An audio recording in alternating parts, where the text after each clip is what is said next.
Halo semuanya, jumpa lagi bersama saya Rati di Mami Beluga Investing. Hari ini saya akan bahas apa itu saham Dwiwarna. Waktu mengumpulkan data mengenai Pegas, KF, dan ANTM, saya ketemu istilah saham Dwiwarna ini. Di sana saya lihat negara Republik Indonesia memiliki satu lembar saham Dwiwarna di ketiga perusahaan itu.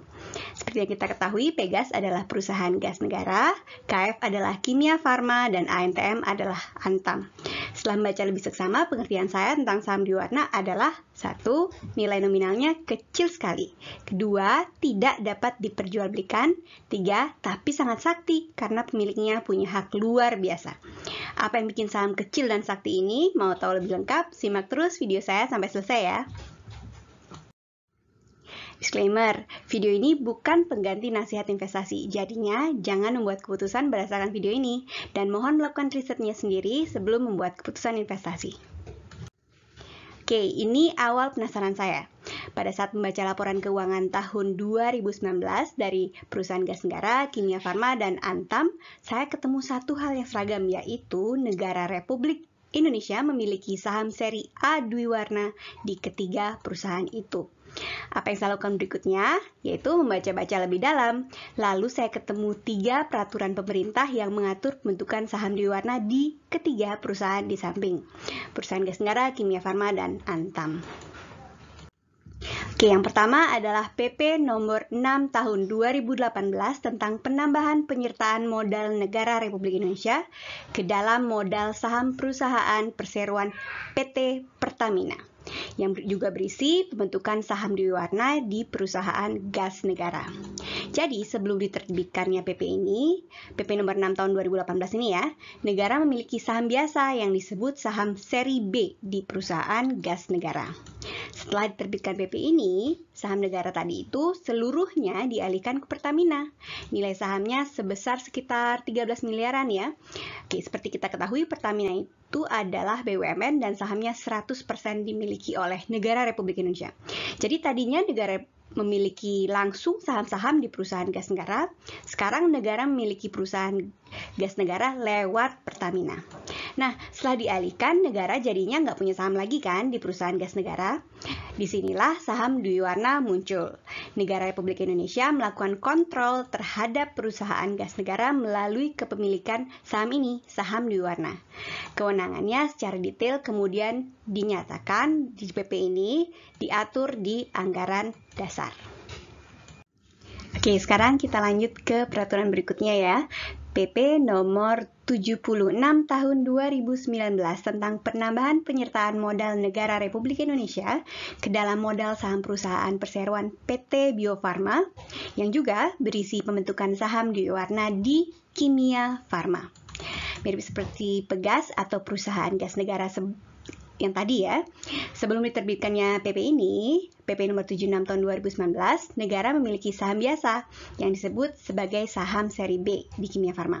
Seperti kita ketahui, Bio Farma ini adalah BUMN dan sahamnya 100% dimiliki oleh negara Republik Indonesia. Jadi tadinya negara memiliki langsung saham-saham di Kimia Farma, sekarang tidak langsung.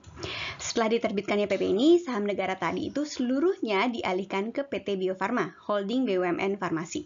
Nilai sahamnya sebesar sekitar hampir 5 miliaran. Dan sama juga dengan perusahaan gas negara, negara Republik Indonesia melakukan kontrol terhadap Kimia Farma melalui kepemilikan saham Dwiwarna. Dan kewenangannya dinyatakan di PP ini secara detail kemudian diatur di anggaran dasar. Oke, terakhir ya, ini PP nomor 47 tahun 2019. Jadi ini lebih dulu terbitnya dibandingkan kedua PP yang kita bahas tadi ya.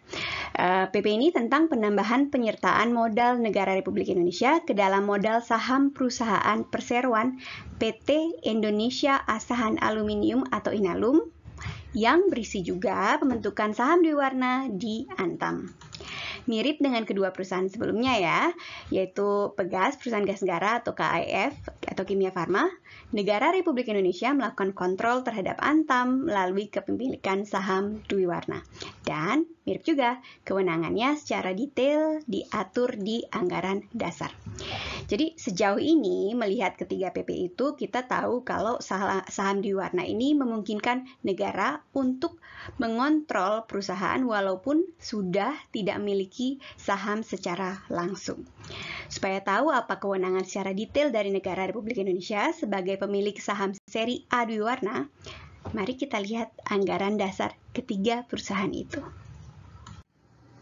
Sejauh ini saya berhasil mendownload anggaran dasar perusahaan gas negara dan kimia farma dari websitenya. Linknya saya cantumkan di deskripsi bagi yang ingin membaca lebih lanjut. Sayangnya, saya nggak berhasil mendownload anggaran dasar Antam.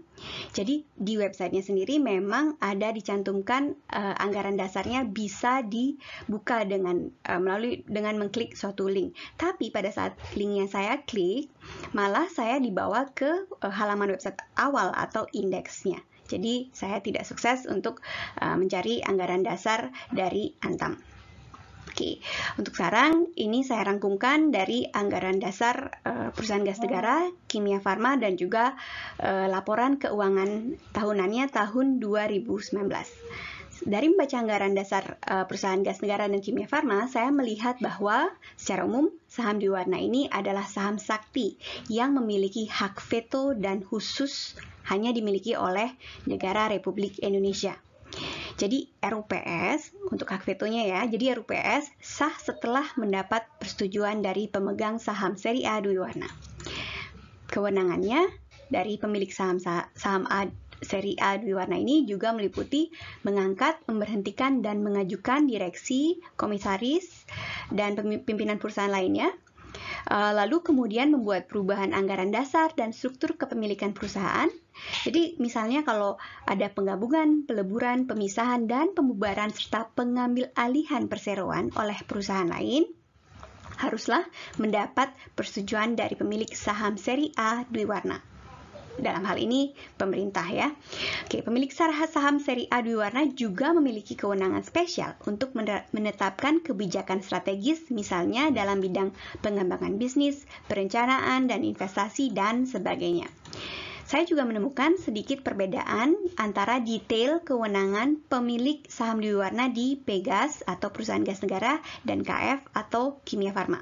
Misalnya di KF, kewenangan meliputi remunerasi direksi dan penggunaan laba. Sementara hal yang sama tidak ada di anggaran dasar Pegas atau perusahaan gas negara.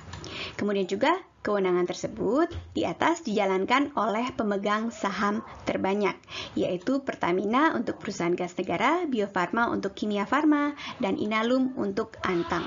Informasi terakhir ini yang saya taruh sebagai nomor 6, saya dapatkan juga dari laporan keuangan ketiga perusahaan itu, yaitu Pegas, KF, dan Antam, laporan keuangan tahunan 2019-nya.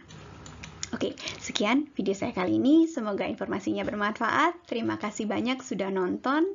Ikuti terus perjalanan saya untuk belajar investasi ya. Sampai ketemu di video selanjutnya dan jangan lupa subscribe.